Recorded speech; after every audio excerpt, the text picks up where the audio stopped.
Hello, everyone. Welcome to Right at Home 2021 Virtual Forum, Ensuring Manufactured Housing Stability Post-Pandemic.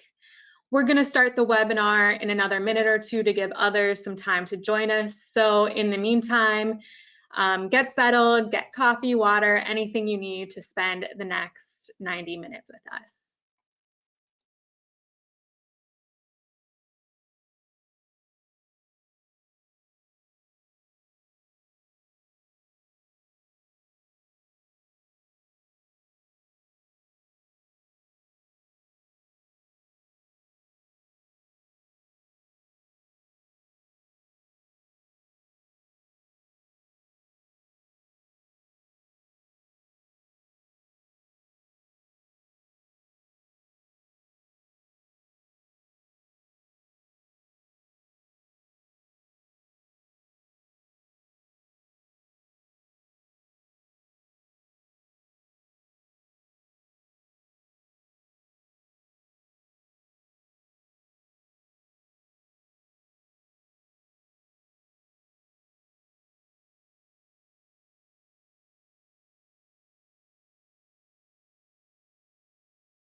Hello again, and welcome to Right at Home 2021 Virtual Forum, Ensuring Manufactured Housing Stability Post-Pandemic.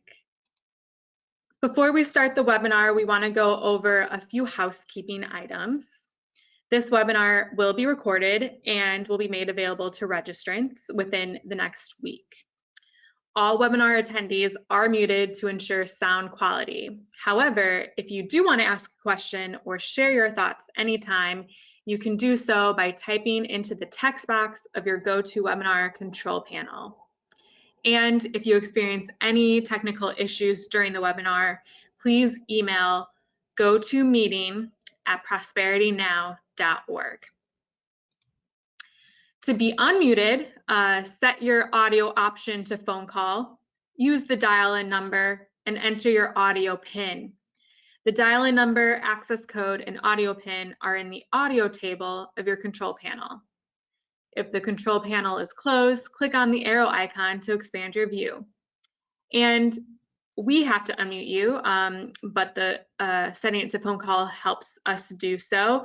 So to be unmuted and join the conversation, click the raise hand function of the icon and we will unmute you.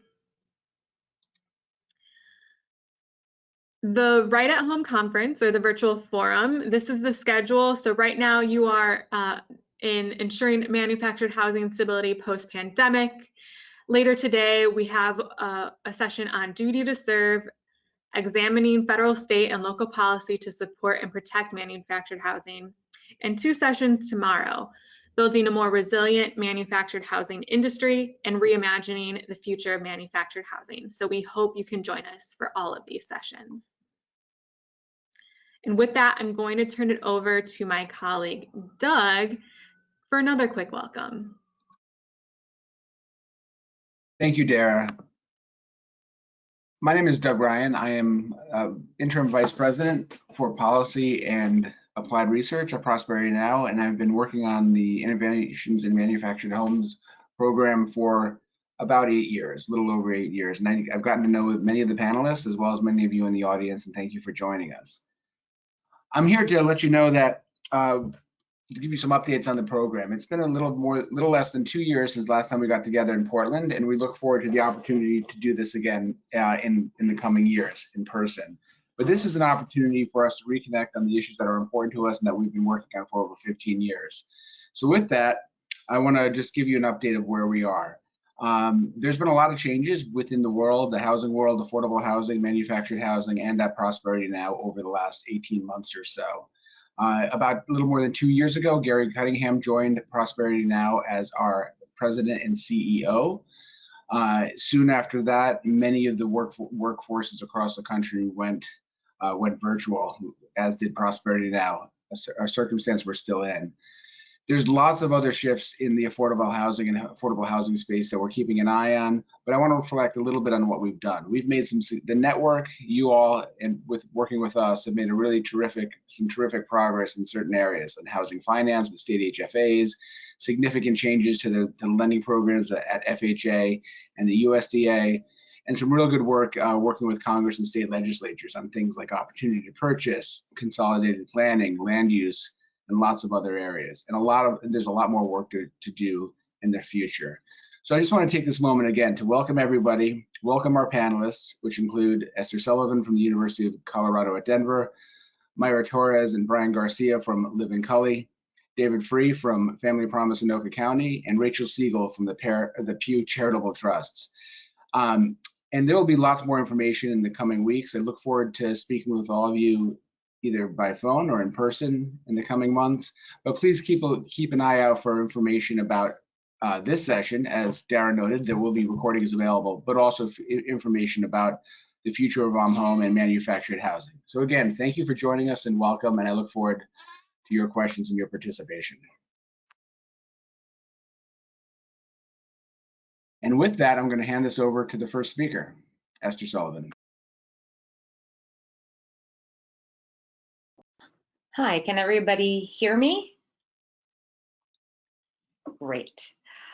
Thank you so much for having me here today. I'm Esther Sullivan. I'm an associate professor at the University of Colorado, Denver, and I study housing inequalities and housing insecurity.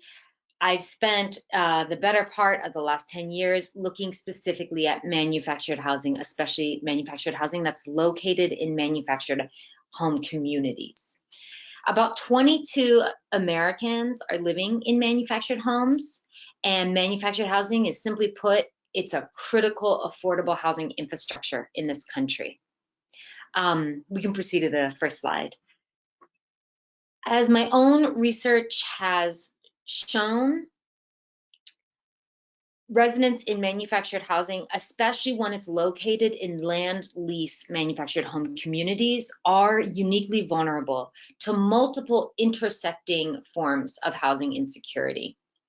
And COVID has really exposed inequalities that already existed for manufactured housing residents. So we really can't talk about resident stability in the wake of the pandemic without talking about the instability that predated the pandemic for manufactured home residents. Slide. So because manufactured housing is so uniquely affordable, because it costs less than half the cost to build than a conventional site-built home, manufactured housing generally is home to a lower income population. So median household incomes are lower for both manufactured owners and renters than conventional homeowners and renters. And by nature of its affordability, this lower income population also faces a range of potential social vulnerabilities.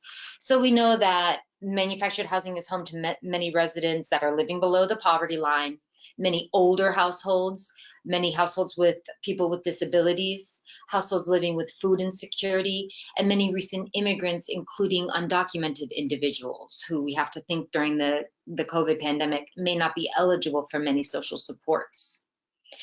And a special note on manufactured housing that's located in manufactured home communities. My colleague Noah Durst and I estimate about 40% of manufactured housing is located in manufactured home communities. And these communities tend to concentrate an even lower income population than the rest of manufactured housing, because this already affordable housing form is made more affordable when a household doesn't need to purchase land and can simply rent that lot month to month.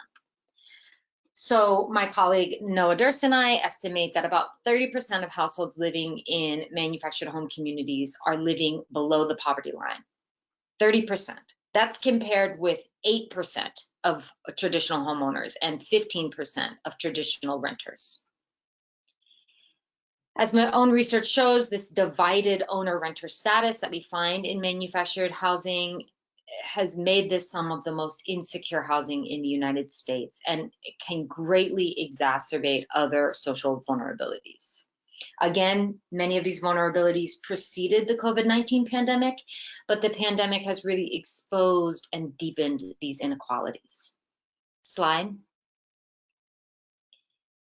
Indeed, this is what we've seen. And I think one more slide. A recent report from the Consumer Financial Protection Bureau found that households living in manufactured homes face greater housing insecurity or greater economic insecurity than those living in other forms of housing during the COVID-19 pandemic. So both homeowners and renters living in manufactured homes were generally more economically vulnerable.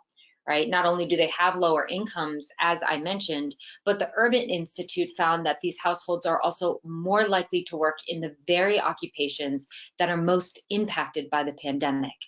So owners and renters in manufactured homes are more likely than residents of other forms of housing to work in industries that suffered the most significant job losses during the pandemic. For example, 35% of manufactured home owners and 43% of manufactured home renters work in the 5 industries that have lost the most jobs during the crisis. These are things like food and hospitality, retail, construction, and services. Again, this is much higher than for conventional owners and renters. I mean, this is important because, as much as city councils and local municipalities talk about development in the name of building more workforce housing, we need to recognize that manufactured housing is our workforce housing. So again, this is a population that was, by nature of the kind of work that they're doing, by nature of manufactured housing being workforce housing, that was really impacted. As of December 2020, 28% of residents of manufactured homes reported being behind on their housing payments. And that's compared to just 12% of single-family home residents and 18% of renters in small to medium-sized apartments. So that's almost a third, of manufactured home households being behind on housing payments. And what does that look like on the ground? I mean, for renters, that means eviction. And that's also true for those residents in manufactured home communities that may get behind on a lot rent, even though they own their home. So the eviction moratorium, which expired in July, was reported to not apply. The Urban Institute reported that it didn't apply to many renters in manufactured homes. And we know anecdotally and from media reports that many people living in manufactured home communities, homeowners, reported evictions despite the moratorium. Now, there are 2 exceptions where the moratorium did apply: to manufactured home communities that are financed with federally backed mortgages. But that's about a little over 2,000 communities out of 45,000 manufactured home communities in this country. And then a few investor-owned properties that have federal loans. But these federally backed manufactured home communities are a tiny minority, a drop in the bucket of most manufactured home communities across the country, which are privately owned and operated businesses. So beyond these insecurities for renters and for those living in manufactured home communities, manufactured homeowners living on private lots have also been severely impacted. Most owners of manufactured homes do not qualify for the CARES Act forbearance relief that the federal government passed, because 77% of all new manufactured homes are titled as personal property and are financed with a chattel or personal property loan. So this is the parallel universe of chattel financing, which predated the pandemic. But again, the pandemic has exposed the inequalities that this system creates. Manufactured housing that's financed with personal property or chattel loans did not qualify for the forbearance protections in the CARES Act, despite the demonstrated needs of these households. So what do we do? Slide.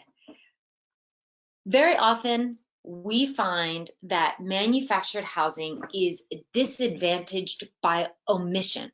If plans and policies don't directly address the this unique housing form and the unique housing challenges that manufactured homeowners face and the unique needs of its residents, this can create just a cascade of negative, sometimes unintended consequences.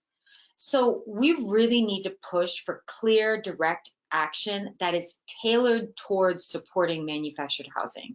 And we need to recognize that this support needs to be made explicit, because again, as in that example with the CARES Act forbearance relief, manufactured housing is disadvantaged by omission if it's not explicitly addressed.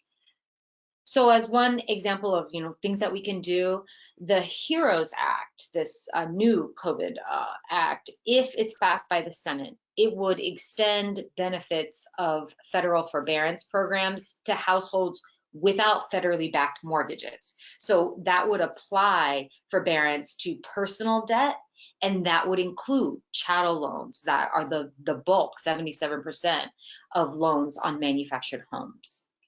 My fellow panelists will have much more expertise to share on kind of some additional approaches and concerns in this area. So before turning it over to them, I will just say thank you and see if there are any questions.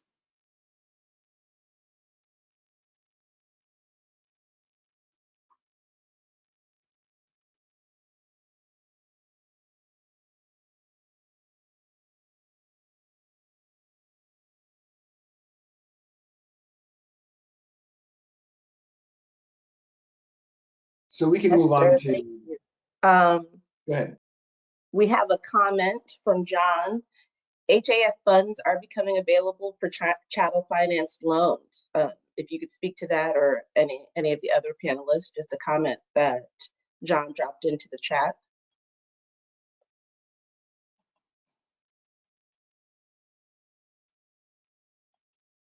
And see if there are any other questions.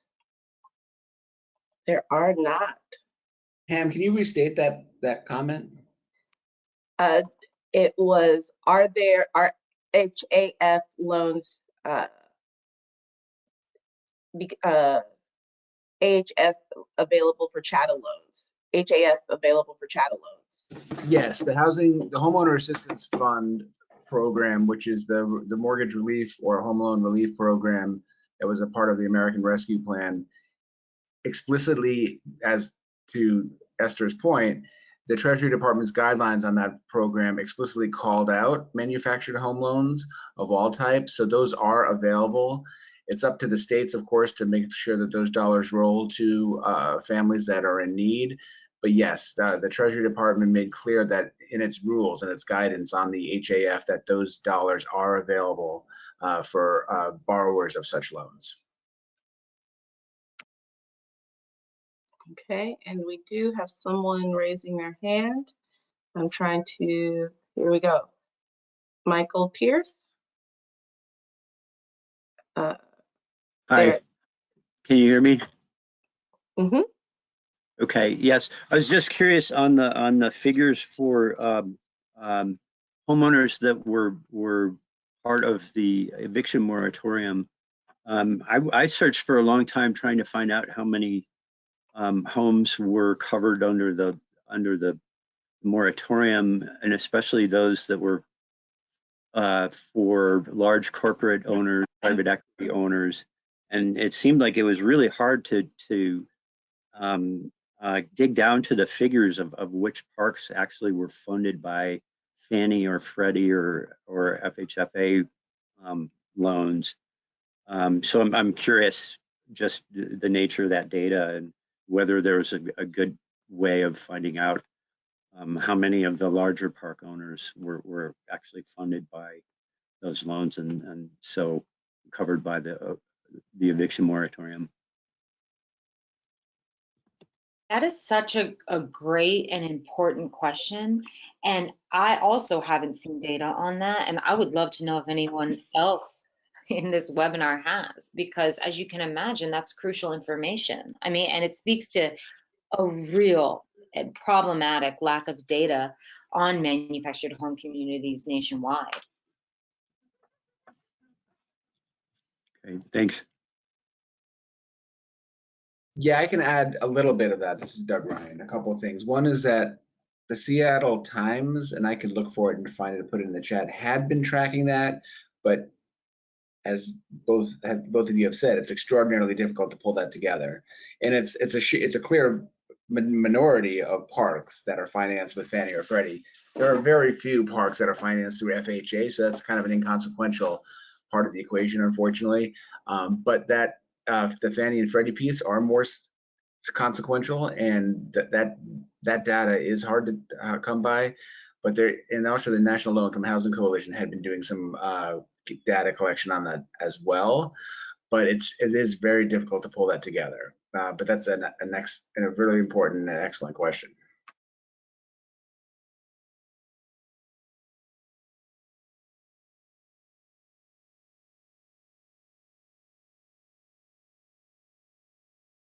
All right, that seems to be all of our questions. We will now transition to Brian and Myra.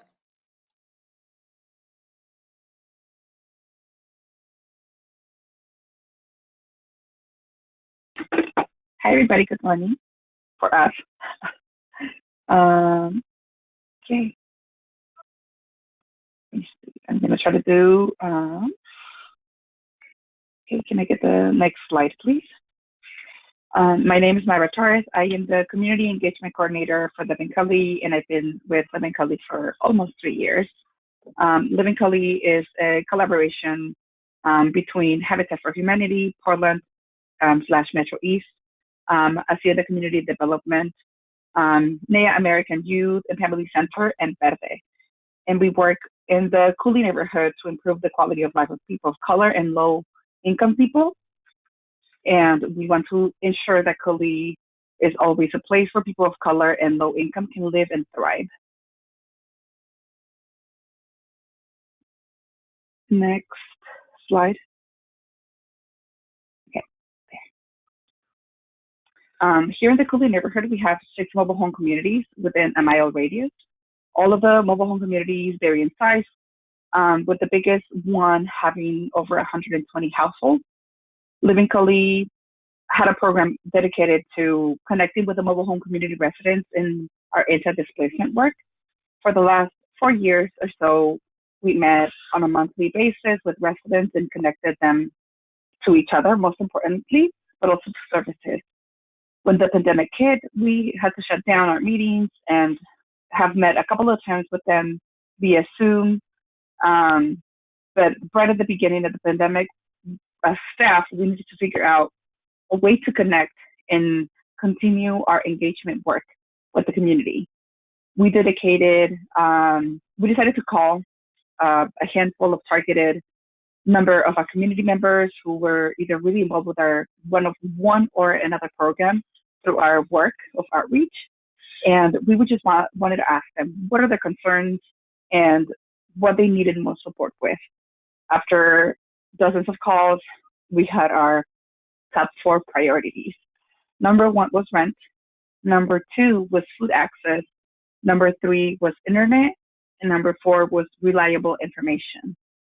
After regrouping and listening to the concerns, we knew we had to act. Can I get the next slide, please? Thank you. Now, neither Living Cully or Verde, which is our backbone organization, offer direct services to the community. So we had several obstacles to overcome in order to help the community. On April 24, 2020, we began a partnership with the Northeast Food Emergency Program, a local pantry that gave us the opportunity to go in and package food filled with packaged food boxes filled with culturally specific foods. We had a group of volunteers that would come with us, would come with me and do that. We began with a list of 45 households, and we only distribute those to one of the mobile home parks, which is in one that I actually live in. And that was kind of our test run to see how that would go. After a few weeks, and with the help of other coworkers and a new partnership with the Community Cycling Center, we raised our household number and started delivering to all 6 mobile home park communities and to also people living in apartment complexes in our community and a handful of households. Our numbers grew, and for the last 7 months, our recipient list was at a steady number of 185. This program accomplished to address limited food access during the pandemic, but it also became much more. A part of our effort to continue to connect with people, we used the food access program as an outreach tool. We not only gave people food, but we also included flyers with information about safety, resources in our community, as well as PPE and other information as to how to apply to our own rent relief fund and other opportunities alike. We made surveys to make sure our approach was responsive to the community needs and assessed it every few months. We received grants that allowed us to give gift cards to everybody in our list to be able to buy groceries in a local store, as well as providing them with health items in what we called our care packages. In February of 2021, we decided that our team would do deliveries on a bi-weekly basis. As people were slowly going back to work and volunteers went back into some of their regular activities, our food access program closed on September 3rd.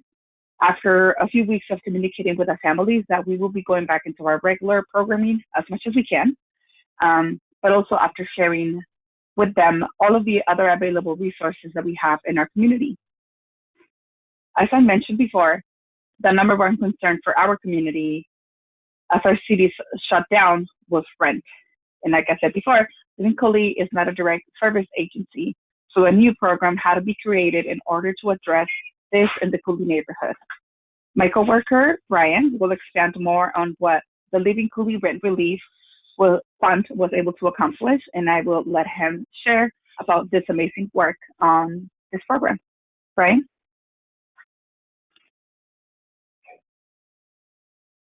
Thanks, Myra.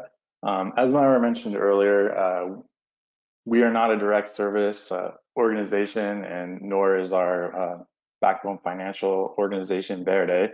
So this was obviously a bit of a change for the types of services and work that we all did as staff. But we knew that this was an opportunity, even though it is a very upsetting and kind of tragic one, for us to connect more intentionally with the community in Cully. While staff were busy making those phone calls to community members, as Myra had mentioned, to determine what their biggest concerns were, we were also receiving phone calls from members in the community who were reaching out, asking, what could they do? How could they help? They're still employed despite the lockdown. They were able to work from home and continue their employment and collecting paychecks, while they knew that other community members who worked in service industry and other more in-person type jobs had lost their income. So we had folks that were asking, I've kept my job, but I'm going to be receiving this stimulus that I don't necessarily need, or I don't need all of it, and I would like to be able to donate some of it, if not all of it, to those who are in need. So being able to connect with their neighbors and provide some relief was what really inspired Living Cully to launch the Renter Relief Fund, on top of the fact that that was the biggest concern that folks on the phone had expressed to us. So we knew that we needed to prioritize those who were most vulnerable to displacement, which includes, of course, people of color as well as undocumented folks. We also knew that we would have pretty limited funds because this was going to be a grassroots fundraising effort, and we didn't know how much we would be able to raise. So we decided to focus and target our funds to renters. And we also made the determination by talking with community members that this would include those who rent their space at mobile home parks as well. So we started with a modest goal of $10,000, which we actually quickly surpassed. And then we raised the goal to $20, which we also passed quickly. And as of today, we've raised over $134,000 with the final goal of raising $150,000. So we, again, as I mentioned, use this COVID relief work to kind of grow our organizing work while we're reaching out and having opportunities for folks to apply for the renter relief funds. We were connecting them with resources and other opportunities. And the reason we were able to mobilize so quickly, particularly with connecting with the mobile home park community, was due to the pre-COVID work that Living Cully staff members such as Myra had been doing prior to the pandemic. So we already had these connections. We were fairly trusted within the community as an organization who is doing work to help those in Cully and also focusing specifically on mobile home parks. Some of our biggest victories were in the demographics of the recipients compared to the overall demographics of the zip code that Cully resides in. As you can see on the chart here, our renter relief fund had almost 65% Latinx community who received funds. We also had 15% from the Black and African American community, 13% with the white community, and then 4% Indigenous, and also 3% within the Asian community. And it looks like maybe the demographic slide that I had for the zip code isn't quite showing up on here, but typically in the zip code, the population of Cully is 54% white, 24% Latinx, and 14% Black and African American, as well as 6% Asian and 1% Indigenous. So a little bit more heavily focused on the white community as the general population of the zip code. But one other key thing that we got from this was 19% of recipients were actually residents of the mobile home park. So it was a pretty large demographic for the mobile home parks for us to be able to connect with. And thank you. Yeah, the next slide here shows the two together. So then the next one here that we have is the city renter relief demographic. So based on our experience of having created our own fund to help folks, once I believe it was the CARES Act fund became available, the city of Portland had created a program where they were going to be distributing $500 gift cards throughout the community. And this is $500 per individual, up to 4 per household, whereas our renter relief fund was only 1 per household. So we were not able to have quite the impact, but due to our, again, networking and demonstrated expertise in connecting with the community, particularly focusing on communities of color and low-income community members, the city partnered with us on this effort. And again, as you can see here, we actually kind of grew our people of color demographics that we help. So particularly in the Black and African American community, as well as the Indigenous community, we outpaced the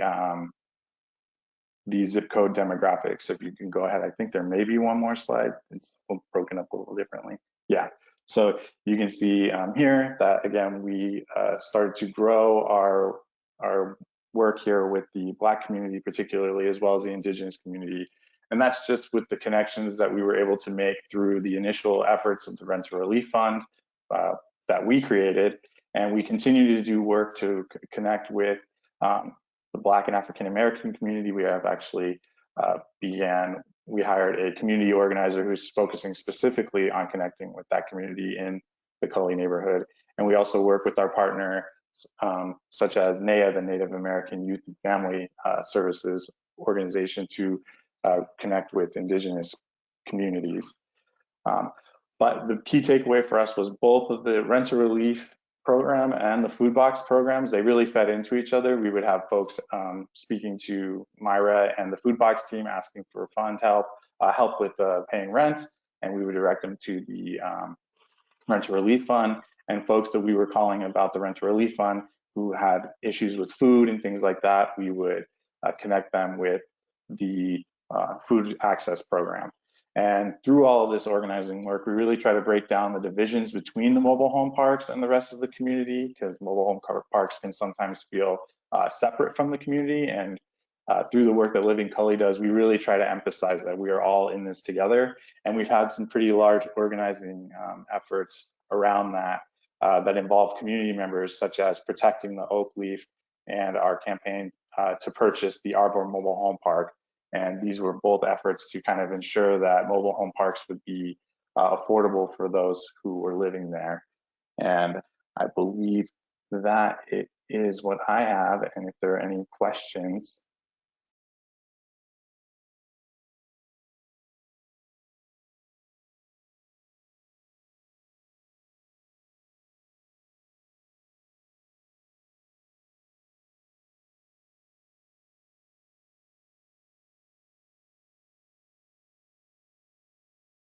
Feel free to drop your questions in the chat or to also raise your hand so you can ask a question verbally.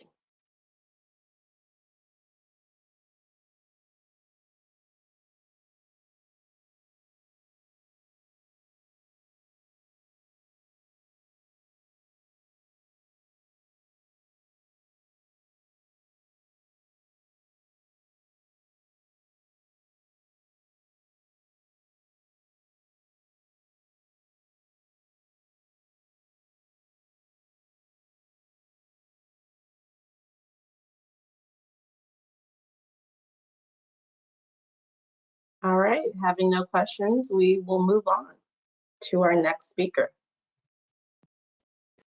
Hello, thanks for having me here today. My name is David Fry. I'm the Executive Director with Family Promise in Anoka County. We are part of a network of about 200 similar organizations across the country that work focusing on families experiencing homelessness.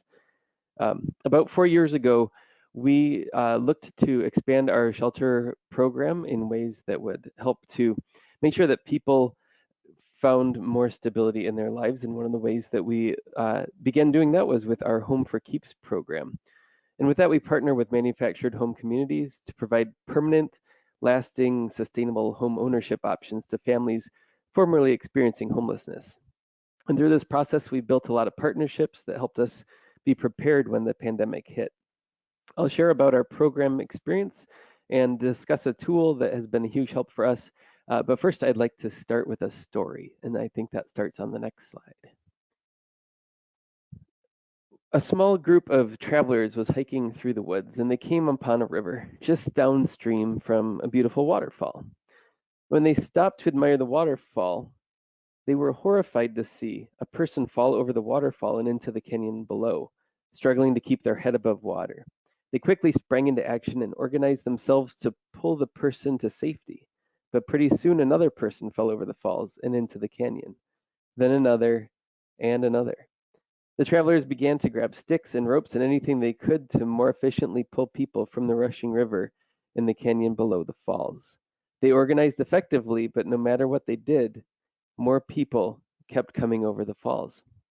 After hours of exhausting work and with no end in sight, one of the travelers headed to the top of the falls to look upstream to find out where people were falling in the river in the first place. As an organization, we made some changes about 4 years ago when we started working with manufactured housing and some of our other programs. We moved into this mode of trying to help pull people from the river before they fell in the first place. We know that there is going to always be a need for emergency shelter, but to try to move towards stability to keep people from getting into danger in the first place, we changed our focus a little bit to be a little bit broader and to try to help people, to prevent people from experiencing the trauma of homelessness. And our Home for Keeps program was one of those programs that we started as a way to do that. A little quick background on our Home for Keeps program. This is a long-term approach that we have to help families become stable and to build equity. The way it works is we help families that were previously experiencing homelessness to achieve home ownership through partnerships with parks and with other organizations. We work with volunteers to help prepare the home for a family and to do the repairs and beautification that are necessary. And then that family is able to take possession of the home. And as they work through their case management goals, they move toward full ownership. And once they achieve their goals over the course of a couple of years, the house becomes theirs outright, including all the responsibilities, rights, and equity that comes with that. So part of the work that we ask them, though, is that they're required to continue case management to ensure stability. And that helps us to build a long-term relationship and to help work out any issues before they become too big. We work with the ownership and management of the park as well to ensure that our families are being good tenants and paying on time. And if not, we make sure to work with the families so that they do that and that they don't become in a position of potential homelessness. So if we go to the next slide. Looking at our Home for Keeps program, we had some great success throughout the course of the COVID pandemic. All of the families had been stable going into it that we were working with at the time, and every one of them lost significant income. But only one of the, all but one of the families needed some assistance for their lot rent. Most of them lost jobs. As Esther had pointed out, all of the work that they were in some of those high impact areas, especially direct service and food service areas. So what we were able to do, though, is make immediate contact to engage the community and to engage the tenants as well. And we were able to connect them with programs and services to help bridge the funding gap. So after about a year of reviewing all of this, we found that none of the families fell behind or were evicted, and that there was a positive growth in the relationship with the park ownership, as there was a number of struggling in other areas. Some of the families that they had seen as risky because they'd come out of homelessness and into that were some tenants of theirs that were very rock solid and able to stay on top of their payments and their lot rent along the way and to stay as secure tenants. Because we take that long view of the relationships and build a relationship with the ownership of the park and the management structure there, we were really well positioned to help as the pandemic unfolded. And so our theory with building the equity through ownership, that's helpful, but we also found that those relationships that we'd built as a way to help them stay stable throughout the time also helped them to stay stable through the pandemic and to help keep them from falling back in that river. And it really did seem to work. So if we go to the next slide, a few of the takeaways that we saw. One is that lasting long-term relationships really make responding to an emergency much more effective. We heard that with Living Cully as well too, that they were able to lean on systems and relationships that were already in place when the tragedy struck. We can have all sorts of plans in place, but we don't really know what the next tragedy is going, what the next crisis will be and how it's going to affect things. One of the things that we know in a financial crisis is that there is a lot of shame around money issues, and people can be really slow to open up about it, usually to their detriment. But the relationships with families that we had positioned us as trusted partners for them, so they were able to call us and talk through the issues that they had, unlike what could have happened if we didn't have that relationship in the first place. We'd also built the relationships with park ownership over the years that allowed us a fast response and to discuss with them about what needed to happen, where the families were, and to just keep them as a partner in that organization. And in that way, we were able to manage a fast response to keep people housed and stable, and to not have to pull them from the river, but to keep them from falling in the first place, as I had said before. So we kind of see the same thing when we look at vaccine hesitancy in our local population here. People that are experiencing poverty are much less likely to have those people that they know in their life who have expertise and who have that kind of place to come to and talk. So having some of those relationships built up to be able to be trusted mentors and to have these long-standing relationships are much more effective at impacting the decisions on vaccination than just showing up in the middle of a crisis. That same thing is true when it comes to the financial crisis that followed the pandemic caused by the COVID-19. People that are struggling with poverty really need these trusted relationships to help them feel able to navigate, to have someone that they can call to work through their questions with and to help navigate that crisis. We need both pulling people from the river that are in crisis, but also people going upstream to keep people from falling in the first place. And building relationships now is a way that we can be ready for the next crisis when it happens. So if you are looking for something to do, say you're a resident-owned community or you're a resident yourself, maybe you are an owner or manager or have a relationship like that, there is one area that we have found that we've been able to lead on that is very helpful for us and that could likely be very helpful for you too. Because building those relationships takes time, and if you don't have case management available, if you don't have access to funding, it can be hard to know where to start. So this is a tool that we have found called mediation that we've been able to use with great success. It's been a huge help for us in the pandemic. It was before as well. So if you're not familiar with mediation, it's kind of like one of those bands that is a local band that either you really love or you've never heard of it. Mediation is a lot like that for us too. Basically, it is a voluntary process that's participant driven but is facilitated by a trained mediator. It's a chance for both parties to be heard and understood, to share their story and to make sure that the other person has heard them.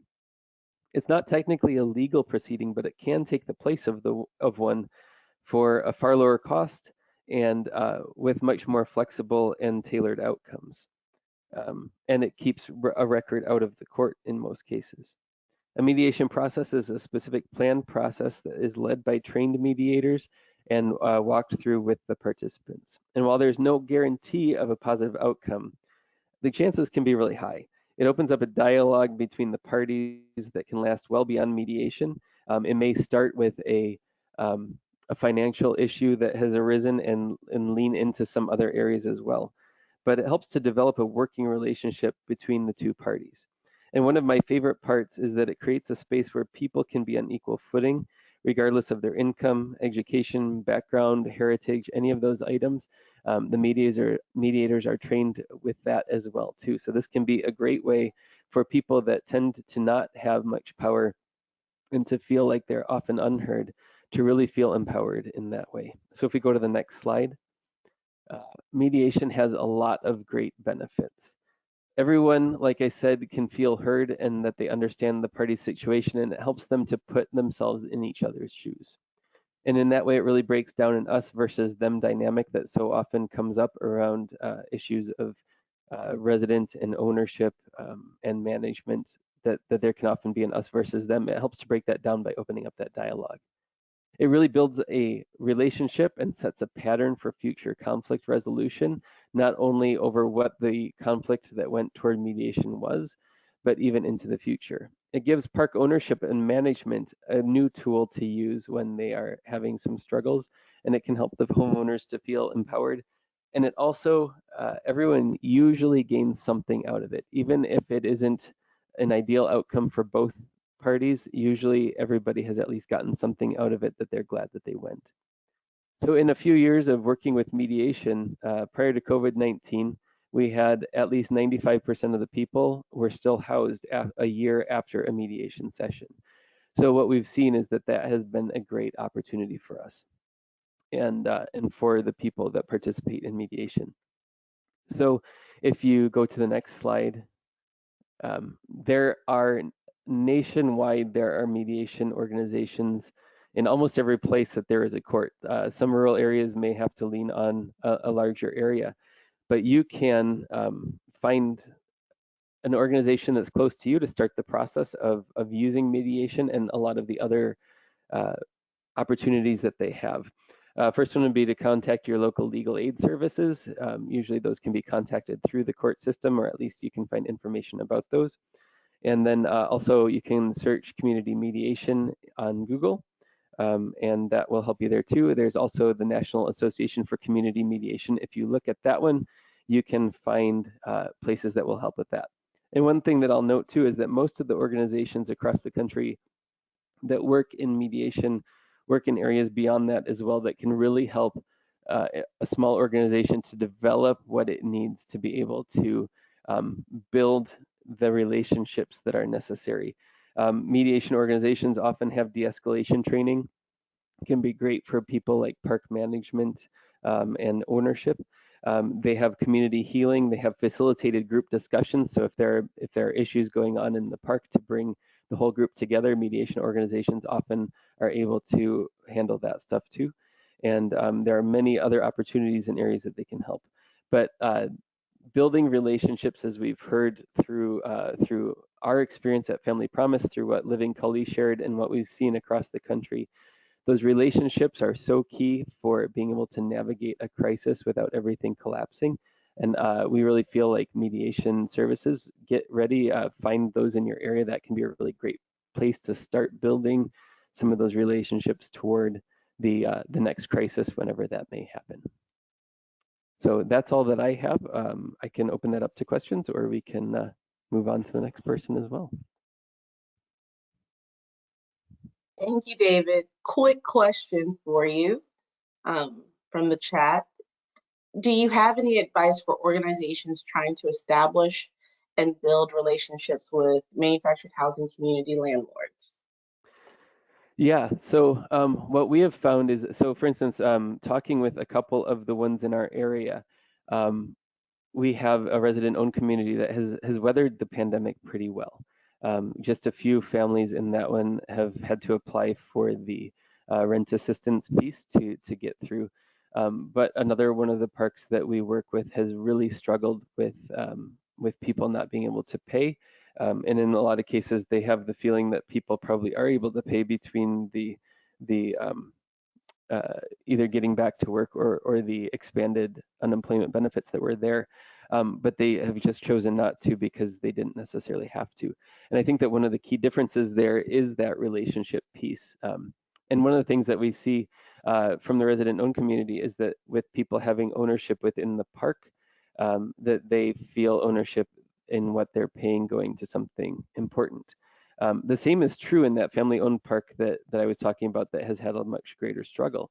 They are having to take out some loans so that they can continue to pay the water bills because they have so many residents that are so far behind on their lot rents. So really being able to find a way to put the messaging into a we're all in this together. Here is what the community means in our manufactured housing community, so that it isn't an us versus them, to break that down. And I really think that what we have found too is to have those opportunities outside of when there is just a problem, outside of when it's either a financial problem or noise violation or needing to mow your lawn or something like that, to be able to have those personal relationships building with the tenants and with the residents of a community as well. So, and that's one of those things that mediation can help a lot with, but it also can just be having an open door and putting together some pieces that offer assistance to people before they need it. I'm not sure if that answers the question well, but it really goes back to that piece of trying to focus in on building a relationship based on the positive that you have, instead of it always being a piece of coming around when the lot rent is due or when there's a repair that needs to be made or something like that.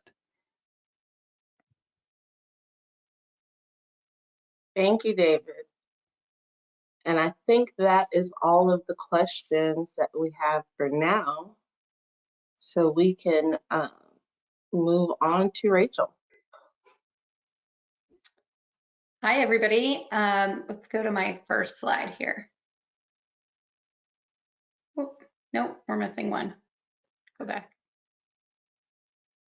Nope. Okay, I'll say what I was going to say. Okay. So I'm really glad to be joining you today. My name is Rachel Siegel, and I'm an officer of research on our home financing team at the Pew Charitable Trust. So today we're going to talk about the opportunities and challenges facing manufactured homeowners and buyers following this pandemic. And this is going to be a fairly far upstream conversation compared to what we've been talking about. Can we go to the next slide?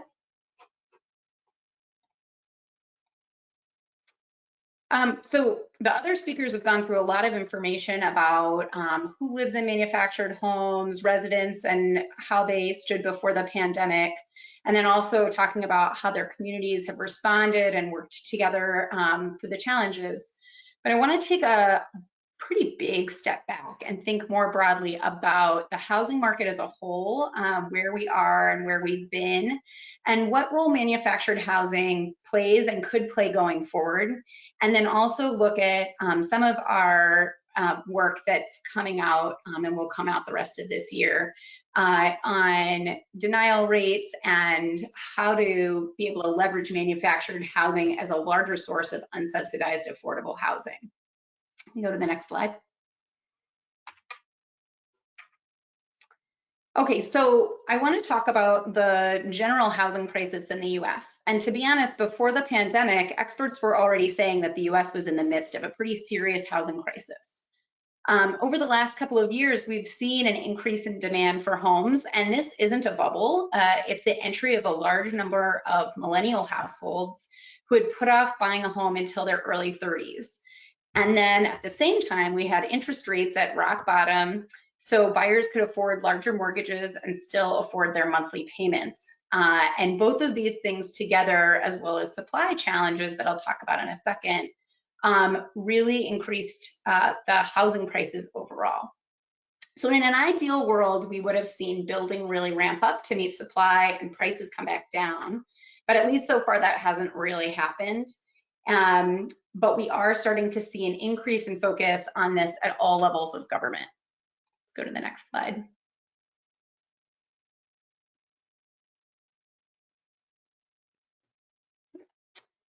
So based on research from Freddie Mac, we currently have a 3.8 million unit gap, and catching up is really not going to be easy. Freddie Mac noted that this gap is driven by long-term decline of modest-sized starter homes under 1,400 square feet. And the building that is taking place is mostly larger and more expensive homes.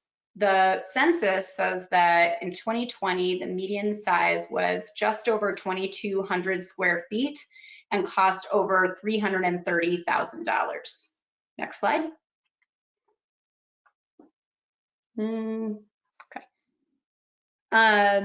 So building more homes is extremely important, and almost none of the new buildings are smaller or more affordable units. Since manufactured housing tends to be smaller and lower cost, it could really fill this gap nicely. Right now, manufactured housing makes up nearly 10% of new housing starts, but this could grow quite a bit. Prior to the housing bubble and the collapse of the manufactured home, and the collapse of the housing market, the manufactured home construction was more than double what it currently is, and that was true for a long time. So the promise of manufactured housing has long been noted, but we are in a unique period in which we have state and federal governments and FHFA, as well as the Biden administration, all noting the need to reduce barriers and taking steps to do so. And I'll note that in September of this year, the Biden administration referred to manufactured housing as a vital affordable housing option. We go to the next slide.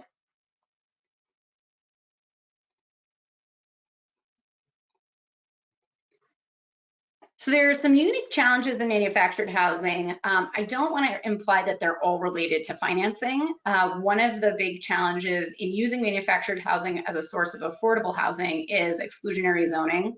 And titling can also make it difficult for people to leverage mortgages instead of personal property loans. Our work is going to focus on the financing aspect of it, but I do want to flag that. I also think it's really important to remember or to bring up that more than half of manufactured homeowners also own their own land, and so in theory could be eligible for mortgages. And when we think about manufactured homeowners, even though they tend to be lower income and certainly can be marginalized, according to the CFPB, credit scores of manufactured home borrowers in 2019 were only a little slightly lower than those of site-built, and they were actually similar to the credit scores for people who have been approved for FHA loans. So certainly the loans that are being made are to people who have decent credit scores. So one of the big things that we've been seeing, and a little preview of some of the research we'll have coming out later this year, is very high denial rates for manufactured housing compared with site-built homes. In addition to that, and probably along the line of that, small mortgages are more difficult to get than larger ones. And that's true not just for manufactured housing, but also for site-built housing. In addition to that, not all lenders make loans for manufactured homes, so it might be more difficult for buyers to successfully find the right lender. Personal property loans, as we talked about, also known as chattel loans, tend to have much higher costs with fewer consumer protections than mortgages. They still play an important source of financing for people who don't own land, but for those who do own land, using a mortgage is likely a lot less expensive. And lack of mortgages or personal property loans might result in people turning to riskier rent-to-own or sales installment contracts. Anecdotal conversations with people and experts in the field report manufactured homeowners tending to use some of these in scenarios where they can't get access to loans. Go to the next slide. So I'm going to give you a sneak preview of some of the research we have coming out later this year. We commissioned the University of North Carolina Center for Community Capital to take a deeper look at the exceptionally high denial rates and high cash purchase rates for manufactured housing in 2019. And this wasn't specific to a problem just in 2019, but that was our specific data source. So this is of completed home purchase applications. So people had gone through the entire process. It wasn't that a lot of information was missing. And these were all loans that people were applying for to purchase a home, and it was a home they were looking to live in as their primary residence. 7% of site-built mortgage applications were denied, compared with 54% of manufactured home loan applications. Now, that 54% is both personal property loans and mortgage loans for manufactured homes. So that includes both. But even when we look at just manufactured home mortgages, 40% of completed applications were denied in 2019. For personal property loans, this is actually about 2/3 of all of the loan applications were denied. Let's go to the next slide.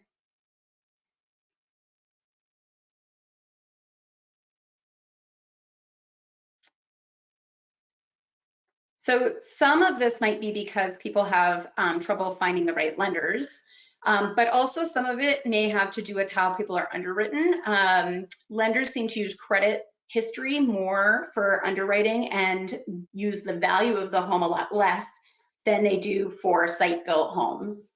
And certain populations are impacted a lot more than others. Black, Hispanic, and Indigenous manufactured home buyers are more likely to be denied than their white counterparts, and women are also more likely to be denied than men.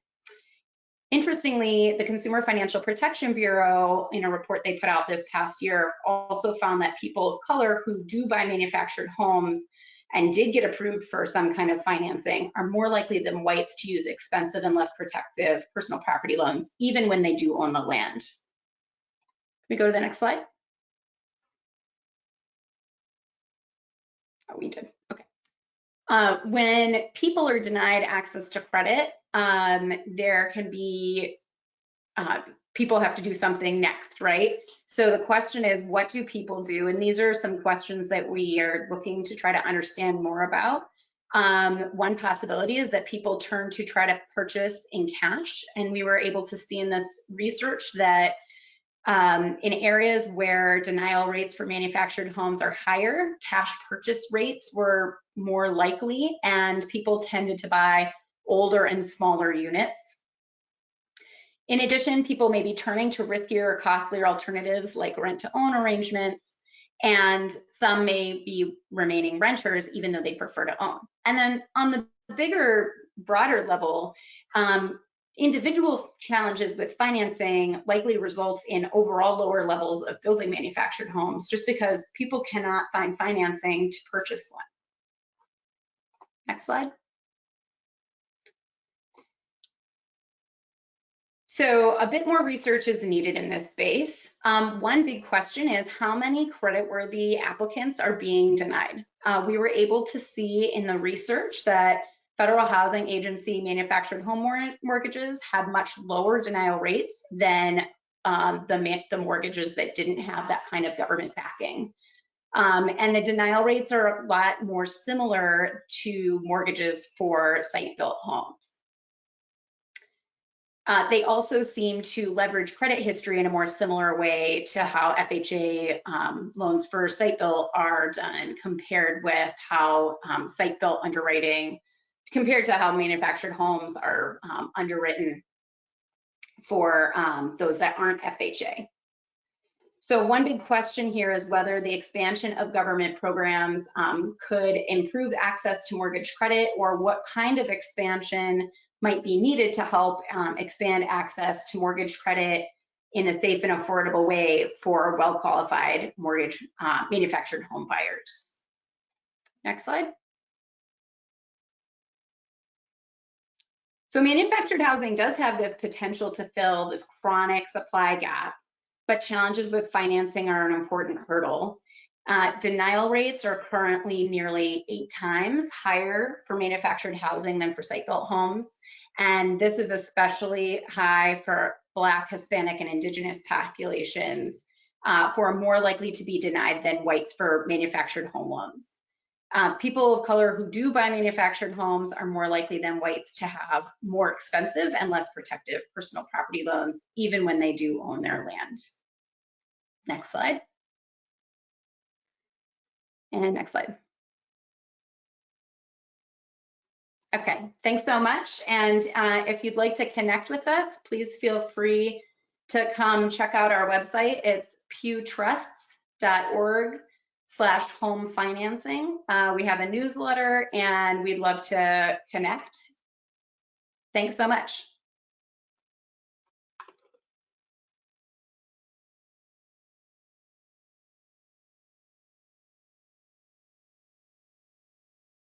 Thank you, Rachel.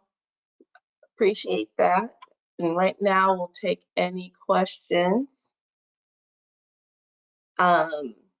So one of the questions, looking at the timestamp, this looks like it might be for Brian and Myra.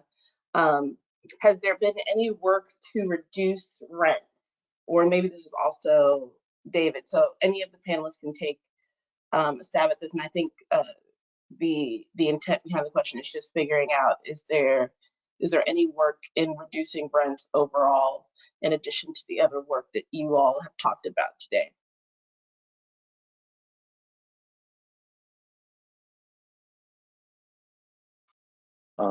This is Brian. I can kind of answer that. I think with Living Cully, we work with some of our partners, of course, being like Habitat for Humanity, but also Hacienda, CDC, and NEA. They all kind of provide affordable homes and apartments in the Cully community. So Hacienda manages and owns several affordable apartment complexes. Similarly, NEA has built and is in the process of building additional affordable apartment complexes. So we do have a pretty concerted effort to increase the availability of affordable homes, particularly apartments, just because we can get more units and more individuals housed that way. And then we've done work to the Save the Oak Leaf was to ensure that they weren't selling that particular mobile home park to be developed in a different way to keep it for mobile home parks residents. And then similarly, the effort to purchase the arbor was so that we could keep rent costs down, and it was purchased and then sold to a nonprofit, I believe, church, to continue managing it. So there have been some efforts to lower rent. We're also exploring a potential tax increment finance district, which would also keep the Cully community more affordable for residents. So there are several different ways that we approach that.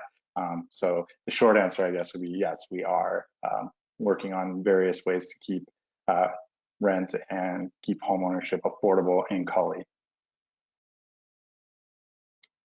Thank you, Brian. That is a super detailed answer, and I think that's exactly what we were looking for. David, if you would like to chime in and answer this question or the fully expound on in your response to the other question that was posed to you as well.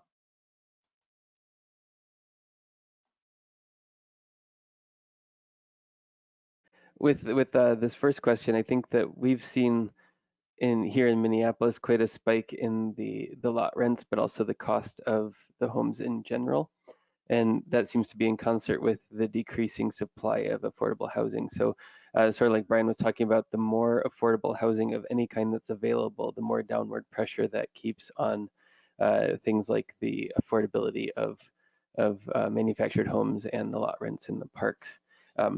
But yeah, looking back at the question that was asked too, realizing that the question wasn't about ownership and residents, it was about ownership with other communities. And so I thought I'd talk a little bit about how our process was for building that partnership.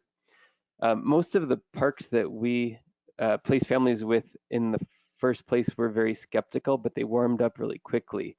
And I think that the reason for that was that we were able to meet the ownership and the management at the pressure points, which are financial and behavioral concerns. And that made a big difference for us in being able to build that relationship with the parks.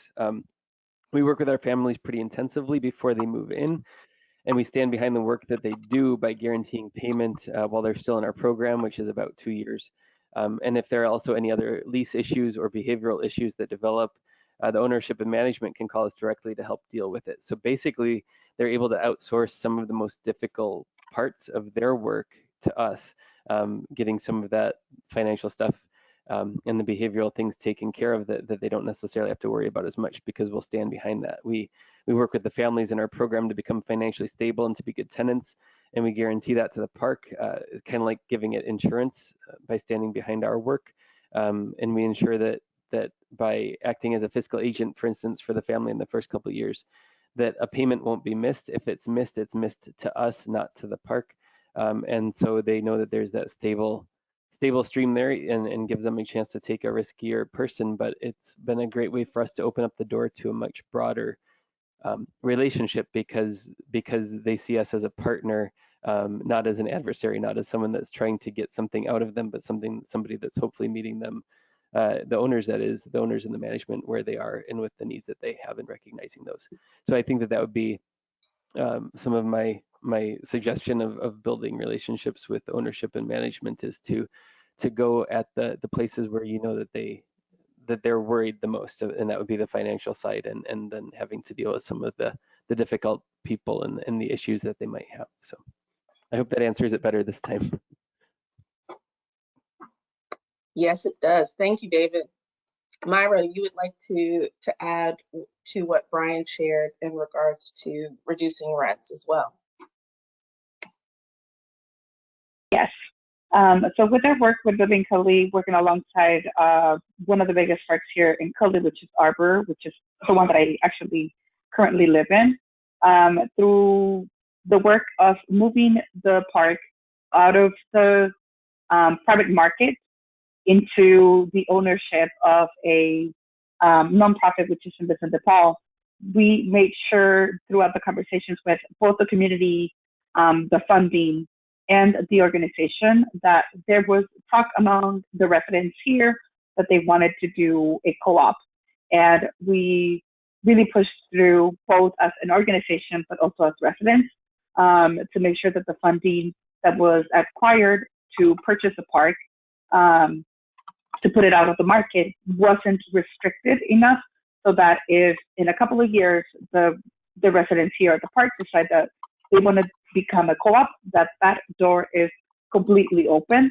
It is something that has been talked about for a while now, and we are still looking forward to encouraging the community to really understand all of the work that it takes, but also how that could benefit everybody who lives inside the parks to become a co-op. Thank you, Myra. So we have another question, and this might be our last one, because this is open to all of the panelists, and I think all of you will have different perspectives of this that will be enlightening for the audience. Homeownership is one of the best ways to create generational wealth, but manufactured housing hasn't historically appreciated like more traditional homes. With traditional housing becoming increasingly unaffordable, do you foresee manufactured housing becoming more popular with middle-class borrowers in the future? And if so, do you think this could begin to drive change in the paradigm so that these homes begin appreciating over time, similar to traditional homes, and scrolling down, and driving the creation of generational wealth for low-income households? I'll make a quick comment on this. You know, with any home, whether it's a conventional site-built home or a manufactured home, the bulk, the vast majority of the appreciation that you see is not in the home, it's not in the structure itself, it's in the land. Land is what appreciates in value over time. So when manufactured homes are tied to land, we do see that they appreciate relatively comparably to site-built homes. So really this is about stabilizing the land under these homes, whether that be personal, you know, individual household ownership of that land, or whether that be innovative ways to own that land, whether collectively through resident ownership or through nonprofit ownership. That's where the appreciation occurs. And then in references this other question about, can these be a growing form of housing that's more attractive to a broader range of home buyers? I surely hope so, because, you know, the thing about manufactured housing that's so interesting is that unlike site-built balloon frame housing, which basically has not innovated in any way, you know, over the last 150 years, manufactured housing, because it's prefabricated, because it's factory built, there's all of these really interesting design, environmental innovations that are occurring, and they can be tailored to, you know, different groups who are interested and can be brought into being interested in manufactured housing. So Thank you. This is Rachel. Go ahead, Rachel. Yeah, I had a very similar thought to Esther, and I think there are a couple of different things here that I wanted to add. I completely agree in terms of the land ownership. I think that a couple of problems that have come up for manufactured housing. One is that site-built homes are always real estate, they're always connected to land. And so when they appreciate, people talk about it as, well, homes appreciate. But you couldn't own a home without owning the land generally, for the most part. And so I think it's misconstrued that way. I've pointed out to people, you know, when I buy a sink and I put it in my home, that sink is not getting more expensive over time at all. And in fact, my house is constantly falling apart. If I just left it, and if I didn't own the land, then certainly my home would be depreciating. So that's one piece. And I think also in manufactured housing, a lot of people tend to only think of dilapidated structures because those are the ones that stand out in the landscape. Whereas there are a lot of manufactured homes that are situated in neighborhoods and pretty indistinguishable from site-built homes. And people don't notice, especially when they're owned on land that the person owns as well. And so the land is appreciating similarly to how site-built homes around them are. So I think that aspect of people only really noticing manufactured homes when they stand out and are a dilapidating structure, compared with the ones that are just sitting side by side with site-built homes, is also makes it seem that way a little bit more. But there's been some preliminary research that does show similar appreciation, and I've seen some very preliminary research that also points in the direction that when people are in resident-owned communities or in situations where they can get better access to financing, then it's easier to sell their homes, and they're also more able to see that appreciation. So a piece of it is changing where and how these homes are placed, and people being able to access affordable financing to be able to pay a price for it. That's a very good point, Rachel. Thank you for sharing that. Would anyone else like to answer that question?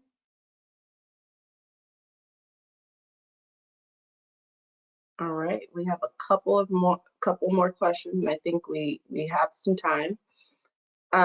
What kinds of criteria were placed on receiving rent assistance for these programs, and how much was received? Often families are months behind or have used funds poorly that they have access to. How did the application process help with these questions? And this may be for either Myra and Brian or David. I think they both talked about assistance programs. Yeah, I can kind of answer for Living Cully, and I actually meant to mention this during the presentation, so that works out. We had for our rental relief program, we had a kind of survey or questionnaire application that we were having folks fill out either online, or they could call and leave a voicemail, and we would call them back and help them fill it out if they didn't have access to the internet, or if they were having issues with filling out the form itself. But we had some qualifying questions, essentially asking how they identified, because again, we prioritized people of color and undocumented folks. So we asked that. We asked if they had lost a certain amount of their income. So I think we had said if they lost 50% or more, and these were all point-based, so it's kind of an elaborate point system that we had. And the more points you had, you would get additional entrances into a lottery, because again, we didn't have funds for everyone. So we would go through those questions to determine where you would fall in line to receive funds. We also asked how many individuals were in the household and things of that nature to determine what they would be able to receive, and based on their points, that would determine as well how much funds they would receive. And I believe for our fund, it was per household, and we had about 250 to 260 households receive anywhere from $550 to I believe it was $700, which we know doesn't pay for everything, but it did offer some help. And then we also connected folks through that program to other resources from like the county as well. So we had like a couple of opportunities where we provided like $250 gift cards to some folks and things like that. And then the city program was pretty low barrier, actually. We could kind of just reach out to anyone who had been negatively impacted, and they just had to self-identify as having been negatively impacted by COVID-19 pandemic. And those individuals received $500 gift cards because the city had a much larger amount of funds to distribute. And we distributed, I think, 950 to 960 $500 gift cards, because you could receive up to four per household. So one individual, so if there were 4 adults living in a household, all 4 of them could receive a $500 gift card. So those were two separate efforts kind of rolled into one thing. And our fund is still raising funds for some folks, because we would like to do like another round of fund distribution to individuals. But that was kind of how we prioritize those things. I hope it answers that question a little more clearly.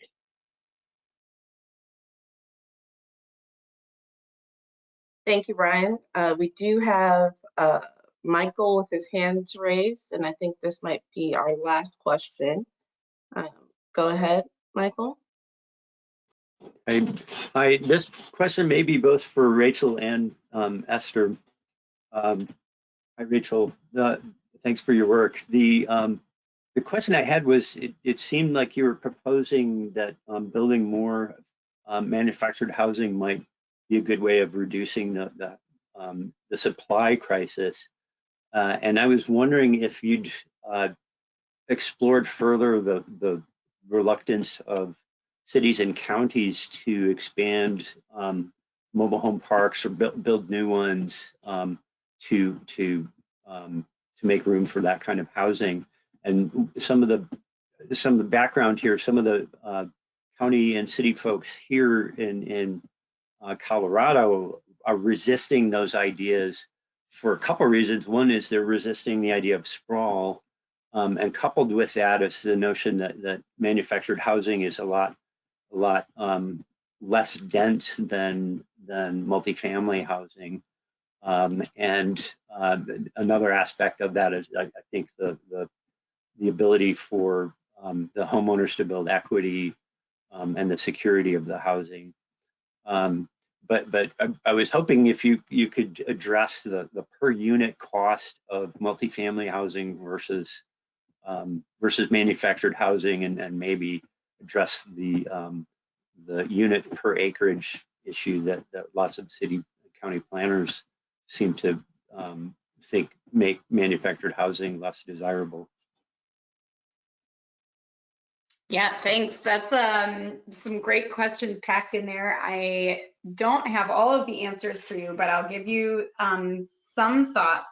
So I would say in general, certainly I don't at all want to say that manufactured housing is the right thing for all places. In some places, you probably could build more dense homes, more densely multifamily or something along that line. So I think that's something that needs to be dealt with on a much more local level. My perspective and where I'm looking from is more nationally, and there are a lot of places where manufactured homes, like in suburban spaces or more rural spaces, they can be leveraged well, and then there are some where it wouldn't be as appropriate. And so that I would have to defer to the people who know those areas the best. In terms of like per unit multifamily versus per unit manufactured housing, I don't have that at this point in time. I think what it comes down to for me, and well, I guess one other thing I want to bring up is that there are at least a couple of ways for people to own land or rent land and to have these homes. And certainly owning the land gives the person who owns the home that's on it the most robust stability in the home. And so within communities, I think in order for in order for it to be stably housed, we also have to think about how people own the land, or how they have the right to the land, so that they don't own a property that could that's in peril if that land was sold out from underneath them. And I think that's where Esther might have a little bit more to say on that space. But in terms of manufactured housing filling a supply gap, certainly manufactured housing, to the extent that it could work within zoning, or where places might reconsider newer, better quality manufactured homes to fill the same role as where they need site-built homes. Those could be much less expensive, and potentially could be more densely built. Honestly, over time, we see, in some of the suburban areas, I'm outside of DC, in the suburban area that I live in, the homes that were built in the 1950s had much bigger plots of land than the ones that are currently built. And something similar could be done on, owner-occupied manufactured homes on owned land. They could be built, relatively near to each other, and the homes themselves would be much less expensive than site-built. So I hope I hit on some of it for you. I don't know, Esther, do you have any other thoughts you want to bring up? No, I think you're hitting on all of the key points, and we're right at time. So then I'll just, amplify what you said, Rachel. Awesome, thank you all. So Dara, if you could move to the next slide. We just want to say thank you all for joining us. And I believe the last slide has contact information for all of our speakers so that you can further reach out to them. Again, thank you to Esther, to Myra and Brian, to David and Rachel for today's presentation. This has been really great. Feel free to register for all of the other sessions in the virtual forum. I am dropping that in the chat right now. And with that, we will let you get back to your day, and we hope to see you in about 30 minutes at Duty to Serve.